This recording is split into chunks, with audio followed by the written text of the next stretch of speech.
నీ లైఫ్ అంతా, నీ క్రిస్టియన్ ఈ జర్నీ అంతా నువ్వు నేర్చుకోవాల్సిన పనులేంటి తెలుసా?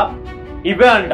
ప్రతిరోజు ప్రతి విషయంలో ప్రభా, I need to know your plans, I need to know your plans.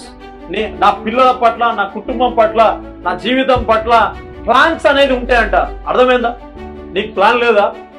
2026లో ఏం చేయాలనుకోండి నిర్ణయం తీసుకోవట్లేదా? అవునా? ఆగస్టులో ఏం చేయాలో తీసుకోవట్లేదా? నవంబర్లో బర్త్డే వస్తుంది, ఏం చేయాలో ప్లాన్స్ ఉన్నాయా లేవా? ద సేమ్ వే గాడ్ కూడా ఒక్కొక్కరి పట్ల ఒక్కొక్క ప్లాన్ ని కలిగి ఉంటాడంట.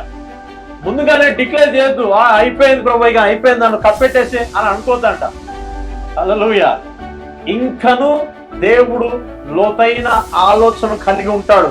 కాబట్టి విశ్వాసి ప్రతిసారి ప్రభువా, అపజయాలు ఎదుర్కొంటున్న ప్రతిసారి లో హెల్ప్ మీ, ఇది ఎందుకు వచ్చింది, ఇది దేని వల్ల వచ్చింది, నేను ఎక్కడ సరి చేయబడాలా, నేను ఎక్కడ నేర్చుకోవాలా, నువ్వేం చేయబోతున్నావు, నేనేం చేయాలా అని నీవు అడిగి తెలుసుకోవాలంట.